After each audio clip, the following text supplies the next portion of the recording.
कुजंग अंचल कला पल्सर आतंक ज्वेलरी दुकान बंद करी निज घर को जाउथा समय कला पल्सर रे आसिले 3 जण युवक छड़ाई नेले 13 लाख टंका रु अधिक सुना गहना मारिले चंपट।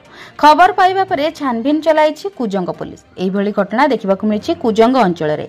शांतिलता ज्वेलरी दुकानी मालिक ज्वेलरी दुकान बंद करी घर को जाउथा समय 3 जण दुर्बृत्त कला रंगर पल्सर गाड़ी रे आसी तांको पिछा करी कुजंग बागोई रास्ता रे निछाटिया जागा देखि तांको पछपटु आक्रमण करथिले ओ से तळे पड़ीगला परे तांको मारणास्त्र देखाई पिंधिथिबा सुना चेन ब्रेसलेट मुदी ओ तांको पाखरे समस्त सुना गहना मोबाइल फोन को दुर्बृत्त माने लूट करी फेरार होई गेले जहार मूल्य पाखापाखी 13 लाख टंका हेबो बोली दुकान मालिक कहिसंती।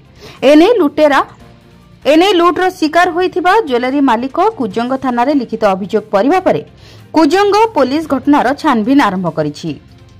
कुजंग थाना रे थिले आईआईसी रश्मिरंजन दास एवं कुजंग थाना एएसआई मानस चंद्र सासमाल जहा बुद्धिजीवी माने कहंती ए ऑफिस रे थिले कुजंग अंचल रे चोर चोरी करबा को भय करंती। एही ऑफिस रे एबे कुजंग थाना रे नाहांती बोली कुजंग अंचल रे चालिबा मुश्किल होई पड़ गलानी।